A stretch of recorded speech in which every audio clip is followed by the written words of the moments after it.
ఒక ఎయిర్క్రాఫ్ట్ కూలి కింద పడినప్పుడు దాని డెబ్రీ ఎక్కడానికి కనిపించాలి కదా.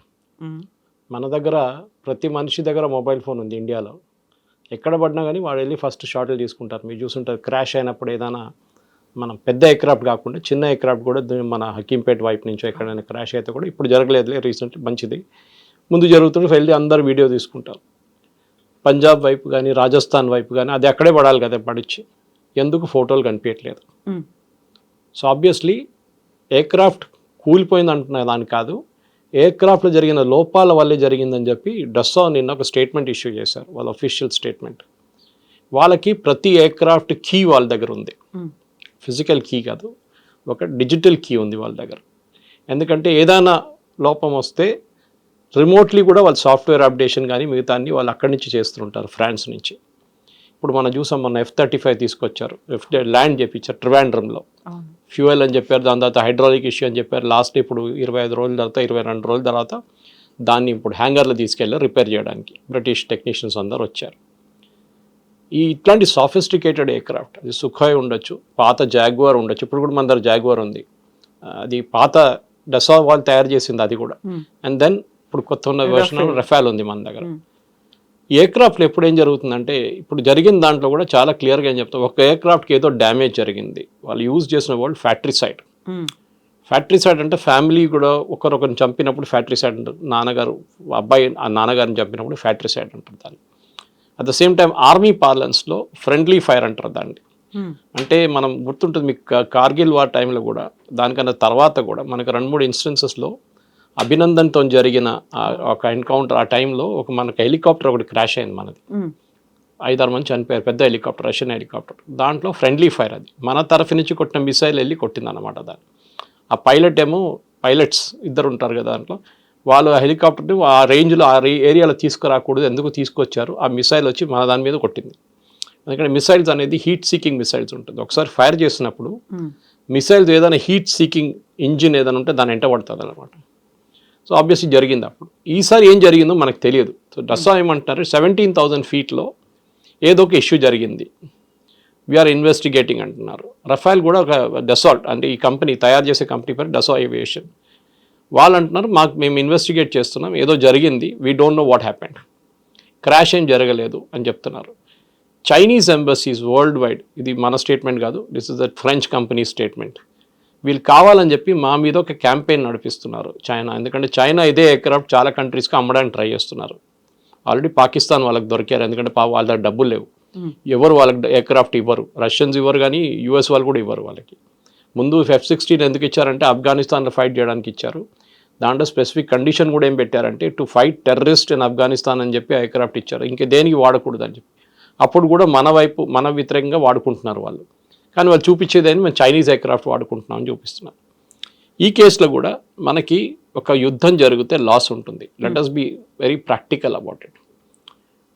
ఈ రాహుల్ గాంధీ అడిగిన స్టేట్మెంట్ ఎన్ని ఎయిర్క్రాఫ్ట్ పోయింది అనేది ఎగ్జాక్ట్లీ చైనీస్ వాళ్ళు చేసిన క్యాంపెయిన్ అంటున్నారు. అది ఇప్పుడు మనం చెప్పట్లేదు, again డసా aviation is saying it, that Chinese embassies, Chinese world wide వాళ్ళ మార్కెటింగ్ టీమ్స్ ఏం చేశారంటే అన్ని మార్క్డ్ ఇమేజెస్, లేనిపోయిన ఇమేజెస్, పాత క్రాష్ ఇమేజెస్ అన్ని తీసి ఏదో రఫాల్ పడిపోయిందని.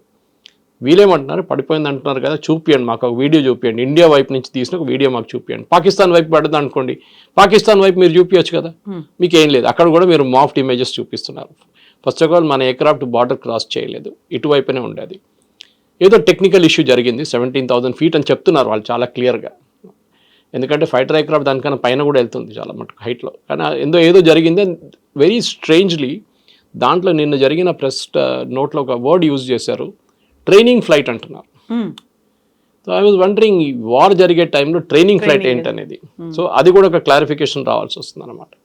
ఎయిర్ మార్షల్ భారతి అప్పుడు ప్రెస్ కాన్ఫరెన్స్ టైంలో చాలా క్లియర్గా చెప్పారు, losses are a part of the war, జరుగుతుంది. బంగ్లాదేశ్ వార్లో మన వైపు, అప్పుడు బంగ్లాదేశ్ వైపు మనకు ఎక్కువ ఎయిర్క్రాఫ్ట్ మనం కోల్పోలేదు, కానీ పాకిస్తాన్ వైపు మనం ఆల్మోస్ట్ 70 ఎయిర్క్రాఫ్ట్లు పోయినాయి మనది. చాలా పెద్ద వార్ ఉండేది, చాలా రోజులు నడిచింది 71 వార్. సో ఆ 71 వార్లో మనకు ఎట్లా అప్పుడు కూడా నష్టాలు ఉంటాయి, ఏ యుద్ధం జరిగినా కానీ సోల్జర్స్ చనిపోతారు, ఎయిర్క్రాఫ్ట్ దెబ్బతింటుంది, నేవల్ అసెట్స్ మీద అటాక్ ఉంటుంది, అన్నీ జరుగుతుంది. కానీ మినిమైజ్ చేయడానికి ట్రై చేస్తారు ఏ ఆర్మీ అని. కానీ ఇప్పుడు యూక్రెయిన్ రష్యా వార్ చూడండి, 1,00,000 మంది ఇక్కడ చనిపోయారు, 1,00,000 మంది అక్కడ చనిపోయారు. We're not talking civilians, army.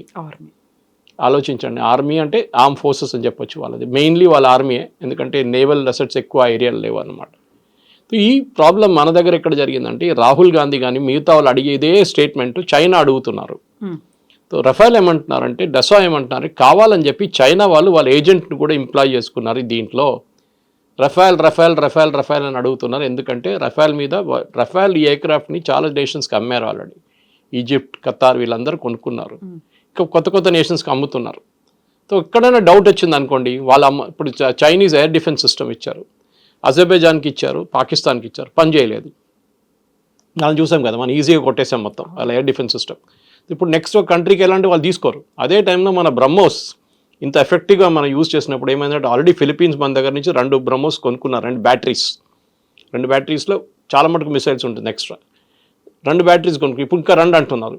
ఇప్పుడు చాలా మటుకు కంట్రీస్ గ్రీస్ అడుగుతున్నారంట మన వైపు నుంచి కావాలని చెప్పేసి. సో మేము అమ్మొచ్చు అది. Even though it's Russian joint venture రష్యాతోని, కానీ మనకు 51% స్టేక్ ఉంది. So we have a higher say in that అనమాట. ఈ జరిగిన దాంట్లో కూడా చాలా క్లియర్గా ఏంటంటే, ఒక యుద్ధం జరిగినప్పుడు మెచ్యూరిటీ మెయింటైన్ చేసుకోవాలి పొలిటికల్ పార్టీస్. మన వైపు నుంచి చూస్తున్న బీజేపీ వైపు నుంచి దానికోసం బీజేపీ కానీ మిగతా పార్టీస్ కూడా, ఈవెన్ శరద్ పవార్ లాంటి పార్టీ కానివ్వండి, మిగతా ఈవెన్ మమతా బెనర్జీ కూడా వాళ్ళు ఎక్కువ లొల్లి చేయలేదు. రాహుల్ గాంధీ ఒక్కరే కన్సిస్టెంట్గా సరెండర్ అని చెప్తున్నారు. సరెండర్ అంటే మీ ఆర్మీ సరెండర్ అయ్యారనమాట. మోదీ కాదు, మోదీ పేరు చెప్తున్నాడు కానీ ఇట్స్ ఆబ్వియస్లీ ఆర్మీ వేరే నోబడీ సరెండర్డ్. అందరికి తెలుసు ఎవరు డీజీఎంఓ కాల్ చేశారో, పాకిస్తాన్ డీజీఎంఓ మనకు కాల్ చేశారని చెప్పి ఎన్నోసార్లు వాళ్ళే చెప్తున్నారు. మా నూర్ఖాన్ ఎయిర్ బేస్ మొత్తం పోయిందని వాళ్ళే చెప్తున్నారు. 4 F-16 పోయింది అంటున్నారు, వాళ్ళకి అవాక్స్ పోయింది అంటున్నారు వాళ్ళు. ఇదంతా వాళ్ళు ఇచ్చిన స్టేట్మెంట్సే. బ్రహ్మోస్ కొట్టినప్పుడు మాకు 30 సెకండ్లే ఉండే రియాక్ట్ చేయడానికి అని చెప్పారు. చెప్పిన తర్వాత కూడా మన వైపు నుంచి రాహుల్ గాంధీ కన్సిస్టెంట్గా అటాక్ చేస్తున్నా అర్థం కావట్లేదు. ఇప్పుడు అర్థమైంది, ఎందుకంటే చైనీస్ వాళ్ళు ఉపయోగించిన one of the agents of China was Rahul Gandhi obviously. ఎందుకంటే చాలా క్లియర్గా తెలిసిపోయింది that he was asking the same information with Chinese were asking. Chinese వాళ్ళు అడుగుతున్న అదే ఇన్ఫర్మేషన్ రాహుల్ గాంధీ ఎక్కడ పడ్డది చెప్పండి మాకు, అప్పుడు తెలిసిపోతుంది కదా చెప్తే. కానీ చెప్పరు మన వాళ్ళు. ఏ జరిగినా కానీ ఆర్మీలో, ఎయిర్ ఫోర్స్లో అన్లెస్ పబ్లిక్ ఏరియాలో వచ్చి పడింది అనుకోండి, అప్పుడు they will give a statement. కానీ పబ్లిక్ ఏరియాలో ఎక్కడ ఏం పడలేదు. ఆ ఎయిర్క్రాఫ్ట్ పాసిబిలీ తిరిగి వస్తున్నప్పుడు రన్వేలో దిగిందో లేదో, ఏదో డ్యామేజ్ అయిందో ఏదో అయి ఉంటుంది. సో దానికోసం Rafale says 1 aircraft is out of service. వాళ్ళు యూజ్ చేసిన వర్డ్ అది, out of service. So if it is right of simple. Otherwise వాళ్ళు రీప్లేస్ చేస్తారంటే దాన్ని రీప్లేస్ చేస్తారు రేపు. ఇది మన కారు కొనేటప్పుడు ఉంటుంది, ఒక సంవత్సరం లోపల పని చేయకపోతే మొత్తం చాలా పెద్ద ప్రాబ్లం ఉంటే దాన్ని మెయింటెనెన్స్ చేయకపోతే దాన్ని రిటర్న్ చేసిస్తారు. ఇప్పుడు మనం చూసాం ట్రివాండ్రంలో వచ్చిన ఎయిర్క్రాఫ్ట్ కూడా అదే. ఫస్ట్ వాళ్ళు ఏమన్నారు, లో ఫ్యూయల్ అన్నారు. లో ఫ్యూయల్ తర్వాత చూస్తే హైడ్రాలిక్ అన్నారు. హైడ్రాలిక్ కోసం వాళ్ళ హెచ్ఎంఎస్ ప్రిన్స్ ఆఫ్ వేల్స్ నుంచి ఒక హెలికాప్టర్ క్రూని తీసుకొచ్చారు. వాళ్ళు ట్రై చేస్తారు, వాళ్ళతో కాలేదు. మళ్ళీ వాళ్ళు రిటర్న్ వెళ్ళిపోయారు. మళ్ళీ కొత్త టీం మొన్న వచ్చారు, ఒక 40 మంది వచ్చారు వాళ్ళు రిపేర్ చేయడానికి. సో ఇదేదో చిన్న ఎయిర్క్రాఫ్ట్ కాదు, ఇదే కార్ రిపేర్ చేయడమో లేకుంటే ఒక 2 వీలర్ రిపేర్ చేయడం కాదు. ఇది $100 మిలియన్ ఎయిర్క్రాఫ్ట్ అంటే ఆలోచించండి దాని యాక్చువల్ రేట్ ఎంత ఉంటుంది మన ఇండియన్ కరెన్సీలో. సో ఆబ్వియస్లీ దీన్ని ఒక మెచ్యూర్ వేగా డీల్ చేయాల్సి వస్తుంది. ఇజ్రాయెల్లో చూడండి, ఇజ్రాయెల్లో వాళ్ళు ఇంతమంది ఇవాళ కూడా వాళ్ళు 4 సోల్జర్స్ని కోల్పోయారు, 5 ఇవాళ యంగ్ పీపుల్, 19-20 సంవత్సరాల ఉన్న సోల్జర్స్ గాజాలో. సో వాళ్ళు అడగరు, వాళ్ళ అపోజిషన్ పార్టీస్ అడగరు ఎక్కడ పడ్డారు అది చెప్పండి, మాకు ఎక్కడ పడ్డది ఇక్కడ చెప్పండి. మిసైల్స్ వచ్చి వాళ్ళ మీద కూడా పడ్డది కదా, హైఫాలో పడ్డది, టెలవీవ్లో పడ్డది. కానీ వాళ్ళు రియాక్ట్ కాలేదు, వాళ్ళు పాజిటివ్గా రియాక్ట్ అయ్యారు. సరే పడ్డది, డ్యామేజ్ అయింది, we're taking care of it, finished, matter ends. ఇక్కడ అది కాదు, మాకు ఎన్ని ఎయిర్క్రాఫ్ట్ పోయింది చెప్పండి, ఎన్ని ఎయిర్క్రాఫ్ట్ పోయింది. స్పెసిఫిక్గా ఎయిర్క్రాఫ్ట్ ఒక్కటే అడుగుతున్నారు, పాకిస్తాన్ వైపు ఎన్ని పోయిందని అడగట్లేదు మన వాళ్ళు. రాహుల్ గాంధీ కానీ మిగతా కొన్ని ఆపోజిషన్ పార్టీ వాళ్ళు పాకిస్తాన్ది ఎన్ని ఎయిర్క్రాఫ్ట్ పోయింది మాకు చెప్పండి అని చెప్తే మేము మళ్ళీ అదొక ఇంకొక లాజిక్ ఉంటుంది దానికి, అది లేదు. Anyway as of now డసా is taking care of it. మన ఎయిర్ ఫోర్స్ అయితే మాట్లాడరు దాని గురించి. సింధూర్ కూడా అయిపోయింది, కానీ పాకిస్తాన్ వైపు నుంచి ఇంకా స్టేట్మెంట్లు వస్తూనే ఉన్నాయి. మా వైపు జరిగింది ఇది, రఫేల్ మాది బ్రహ్మోస్ కొడితే మాకు 30 సెకండ్లో ఉండే అని చెప్తున్నారు. అది కాకుండా నూర్ఖాన్ ఎయిర్ బేస్ కానివ్వండి, జకోబాబాద్ కానివ్వండి, మిగతా ఎయిర్ ఫోర్స్ బేస్ మీద జరిగిన వాళ్ళ డ్యామేజ్ కూడా మొన్న 3 రోజుల క్రితం ఒక ఫార్మర్ సీనియర్ సిఐఏ ఏజెంట్ ఏం చెప్పారంటే దట్ వాళ్ళ న్యూక్లియర్ వెపన్స్కి ఒక అమెరికన్ జనరల్ దగ్గర ఉందంట, who is స్టేషన్డ్ in Islamabad. So Pakistan cannot operate, వాళ్ళ న్యూక్లియర్ బటన్ వాళ్ళు ఆపరేట్ చేయలేరు వితౌట్ అమెరికన్ పర్మిషన్. పర్మిషన్ కూడా కాదు, వాళ్ళు కీ ఆపరేట్ చేస్తేనే ఇది న్యూక్లియర్ మిసైల్స్ రిలీజ్ చేయొచ్చు. అది అమెరికా అక్కడ వచ్చి కూర్చున్నారు వాళ్ళు. ఎందుకంటే వాళ్ళకి భయం ఏంటంటే ఈ తాలిబాన్ చేట్లను, లేకుంటే అల్ఖైదా చేట్లను, లేకుంటే ఐసిస్ చేతులు ఢిల్లీ పడిపోతే న్యూక్లియర్ వెపన్ రేపు వాళ్ళు తీసుకొచ్చి వాషింగ్టన్ మీద వాడేస్తారు, లేకుంటే న్యూయార్క్ మీద వాడేస్తారు. అది కాకూడదని చెప్పి చేస్తున్నారు అన్నమాట. సార్, ఇప్పుడు చివరికి పాకిస్తాన్ అయినా మాకు ఎంత నష్టం జరిగింది అనేది చెప్పుకుంటోంది, భారత్ ఎందుకు చెప్పుకోవట్లేదు? ఒక పారదర్శకత అనేది ఉండాలి, ఎందుకంటే డిఫెన్స్ సిస్టమ్ మీద పెట్టేదంతా మన డబ్బే కదా, చెప్పాల్సిన అవసరం ఉంది కదా అని. మీరు చెప్పింది రిప్లై కరెక్టే, కానీ కొన్ని దానికి సీక్రసీ మెయింటైన్ చేయాల్సి వస్తుంది. ఫర్ ఎగ్జాంపుల్ ఒక బ్యాటిల్లో, ఇవాళ జరిగిన ఒక బ్యాటిల్లో మనం ఒక ఫర్ ఎగ్జాంపుల్ ఎయిర్క్రాఫ్ట్ పక్కన పెడదాం, మనం ఒక టెర్రర్ ఆపరేషన్ జరిగింది, 4 చంపేశాం, వాళ్ళ సిగ్నల్ మాకు దొరికింది, వాళ్ళు శాటిలైట్ సిగ్నల్ యూజ్ చేశారు, మేము శాటిలైట్ ఫోన్ పట్టుకున్నామంటే నెక్స్ట్ టైం వాళ్ళు శాటిలైట్ ఫోన్ వాడరు. మనం కూడా చెప్పారనుకోండి, ఎస్ వాళ్ళు రెఫైల్ కొట్టారు, లేకుంటే మనం కొట్టాము, ఇట్లా జరిగిందంటే వాళ్ళు నెక్స్ట్ టైం వాళ్ళకి అర్థమైపోతుంది దీన్ని ఇట్లానే చేయాలి. సో మిలిటరీ సీక్రెట్స్ అని ఉంటుంది. పాకిస్తాన్ ఏం చెప్తున్నారు, వాళ్ళ డ్యామేజ్ జరిగింది ఏదని చెప్తున్నారు, కానీ మన వైపు ఎక్కడ డ్యామేజ్ జరగలేదు. మనకు చూసాం మనం చాలా క్లియర్గా. మన వైపు వచ్చిన ఒక్క మిసైల్ కూడా 2-3 మిసైల్ సివిలియన్ ఏరియా మీద పడ్డది, ఒకటి సర్గోదా ఎయిర్ బేస్ మీద పక్కన వెళ్ళి పడ్డది, ఎయిర్ బేస్ మీద పడలేదు అది. సో పాకిస్తాన్ మన యాకెక్ గన్స్ అంటారు, అంటే యాంటీ ఎయిర్క్రాఫ్ట్ గన్స్ నుంచి S-400 దాకా చాలా బాగా పనిచేస్తుంది. మల్టీలేయర్ డిఫెన్స్ సిస్టమ్, దాంట్లో మనం చూసాం చాలా మటుకు ఎట్లా పనిచేస్తుంది అది. దాని క్లారిటీ కూడా చాలా మనం టీవీలో చూసాం రాత్రిపూట. 5-6 మిసైల్స్ వెళ్ళి ఉంటుంది అక్కడిక్కడ, that is okay, it's still Akashteer పనిచేస్తుంది బాగానే. కానీ డ్యామేజ్ జరిగింది అన్ని పబ్లిక్ డొమైన్లో చెప్పక్కర్లేదు. It is a protracted war, అంటే చాలా రోజులు నడిచిన యుద్ధం అంటే అప్పుడు చెప్పొచ్చు ఇంతమంది చనిపోయారు, ఇంతమంది ఎయిర్క్రాఫ్ట్ పోయింది, ఇన్ని నేవల్ అసెట్స్ మీద అటాక్ జరిగింది, ఇంత ఆర్మీ వాళ్ళు చనిపోయారు అని చెప్పి అప్పుడు చెప్తాం. కార్గిల్లో చెప్పాం కదా, కార్గిల్లో ఏ నష్టం జరిగింది అందరికీ తెలుసు. కార్గిల్లో వాళ్ళ ఎంతమంది పోయారని చెప్పి చాలా క్లియర్గా మనం అక్కడ గ్రేవ్స్ కూడా తయారు చేసాం వాళ్ళ కోసం. విజయ్ దివస్లో we celebrate those days with the fallen soldiers martyrs కోసం. ఈ కేసులో మనం చెప్పక్కర్లేదు, ఎందుకంటే we are holding lot of proprietary information. Next surgical strike అప్పుడు చెప్పలేదు, ఇది ప్రిసిషన్ స్ట్రైక్, ఇది కూడా చెప్పలేదు. చెప్పరు, ఎప్పుడు చెప్పరు. ఎందుకంటే మీరు సర్జికల్ స్ట్రైక్లో మేము ఇట్లా కొట్టామని చెప్తే నెక్స్ట్ టైం వాళ్ళు రెడీగా ఉంటారు దానికోసం. యూ షుడ్ నెవర్ సే మేము పాకిస్తాన్ ఎట్లా కొట్టామని మన వాళ్ళు ఇప్పుడు కూడా చెప్పట్లేదు. నూర్ఖాన్ బేస్ ఎట్లా కొట్టామని చెప్పట్లేదు, జకోబాబాద్ ఎట్లా కొట్టామని చెప్పట్లేదు, కైరానా హిల్స్ దగ్గర ఏం చేసాం మనం చెప్పట్లేదు. సో వీఆర్ నాట్ స్పీకింగ్, అది maturity of an army is there. Israel వాళ్ళు ఇంత పెద్ద క్యాంపెయిన్ చేశారు ఇరాన్ మీద, వాళ్ళు మొత్తం ఇన్ఫర్మేషన్ ఇచ్చారు బయట, ఎక్కడ ఇవ్వలేదు. అటాక్ చేసాం, బాంబ్ చేసాం, యూఎస్ కూడా B-2 బాంబర్స్ తీసుకెళ్ళాం, కొట్టాం. డ్యామేజ్ ఎంత జరిగింది, సబ్స్టాన్షియల్ డ్యామేజ్, అంతే. పిక్చర్స్ ఎవరైనా దొరకచ్చు. Today you can go to any international thing, వాళ్ళు శాటిలైట్ పిక్చర్స్ మీకు ఇస్తారు. పాకిస్తాన్కి 10 నిమిషాలు పడుతుంది ఆ శాటిలైట్ పిక్చర్ కొనడానికి. దాని నుంచి వాళ్ళకి క్లియర్గా తెలిసిపోతుంది ఏమైనా మన ఎయిర్క్రాఫ్ట్ కింద పడితే దాని విజువల్స్ ఉంటుంది, దాంట్లో ఏ విజువల్స్ లేదు, ఎక్కడ లేదు.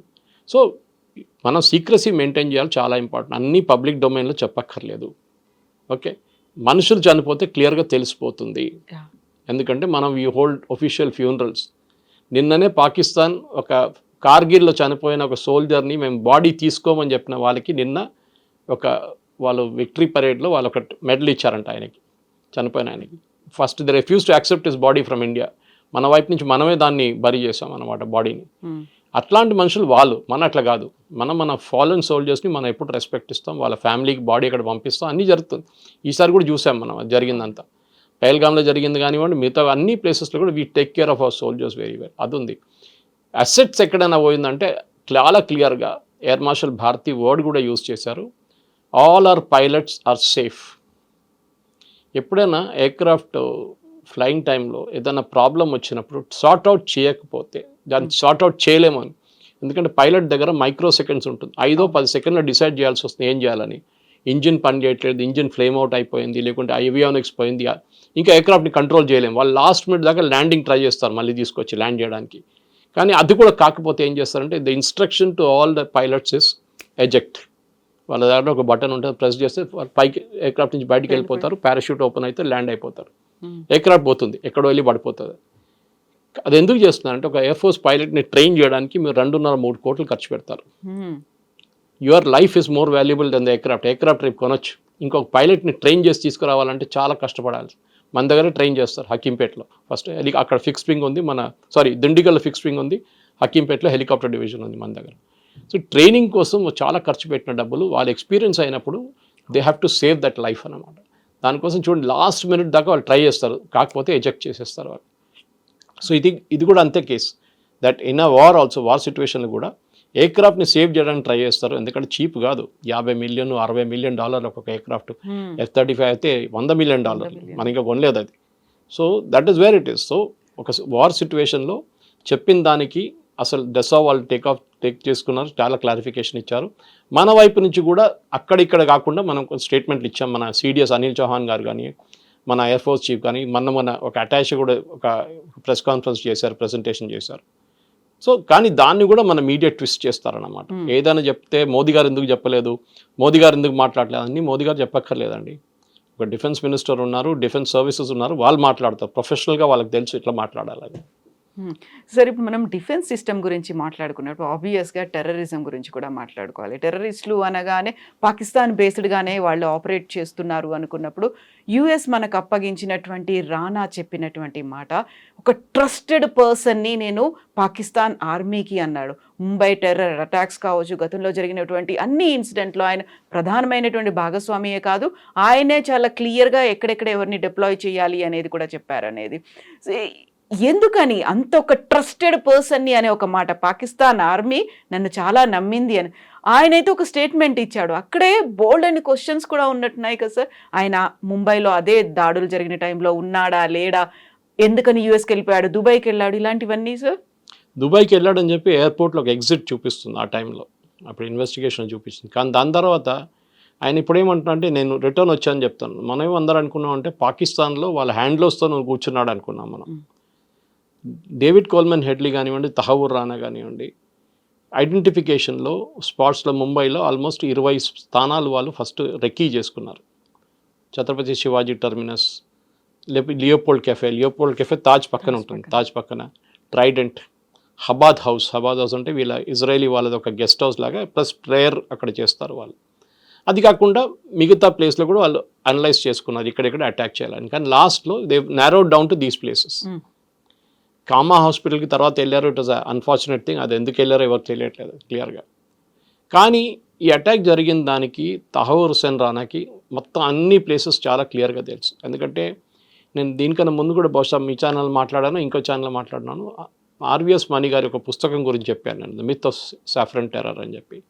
ఆయన అండర్ సెక్రటరీ హోమ్ ఉండే అప్పుడు 26/11 జరిగినప్పుడు. దాంట్లో చాలా క్లియర్గా ఏం చెప్పారంటే the entire attack, Pakistan coordinate చేసిన అటాక్లో భారతదేశం వైపు నుంచి కూడా చాలామంది హెల్ప్ చేశారు, మన వైపు నుంచి, ఎస్పెషలీ ముంబైలో. ఎందుకంటే మీకు ఆ రోజు సాయంత్రం వీళ్ళందరూ కోలివాడాలో దిగినప్పుడు పాకిస్తాన్ నుంచి టెర్రరిస్ట్ ఇంక్లూడింగ్ కసబ్తో ఉన్న వాళ్ళు 10-12 మంది ఉన్నారు. వాళ్ళు పెద్ద పెద్ద కిట్లు తీసుకొని దిగారు. మీరు ముంబైలో కోలివాడ నుంచి బయటకు వచ్చినప్పుడు మిమ్మల్ని అక్కడ ఉన్న ఫిషర్మెన్ వాళ్ళు అడుగుతారు మీరెవరు బాబు అని చెప్పి. ఆ రోజు ఎవరు ఏం అడగలేదు, అంటే వాళ్ళతో తోడు ఎవరో ఉన్నారు, లోకల్ అసెట్. మళ్ళీ మీరు కోలివాడ నుంచి బయటకు వస్తే, if you know Mumbai very well, ఆ టైంలో ఊబర్ లేదు, ఓలా లేదు, ట్యాక్సీలు దొరకవు మీకు. ఈవినింగ్ 5-5:30 టైంలో వాళ్ళందరికీ ట్యాక్సీలు, డిఫరెంట్ లొకేషన్కి ట్యాక్సీలు రెడీగా ఉండే. ఇండియన్ కరెన్సీ అఫ్కోర్స్ తెచ్చుకుంటూ ఉంటారు వాళ్ళే. ఇదంతా ఎవరు చేయించారంటే న్యాచురల్లీ లోకల్ అసిస్టెన్స్ తీసుకున్నారు. తాజ్ మహల్ హోటల్ బయట ఒక ఛాయ్ అమ్మేటోడు ఒక మనిషి ఉండే, ఛాయ్ పానీపూరి అదంతా అమ్మేటో మనిషి, ఒక బండి ఉంటుండే ఎప్పుడు. ఆ రోజు రాత్రి తర్వాత ఆ బండి కనిపించట్లేదు, బండి లేడు, మనిషి లేడు, ఎక్కడ పోయింది తెలియదు. ఎందుకంటే ఈ ఎంటైర్ థింగ్ ఎంక్వైరీ ఎక్కడ జరగలేదు.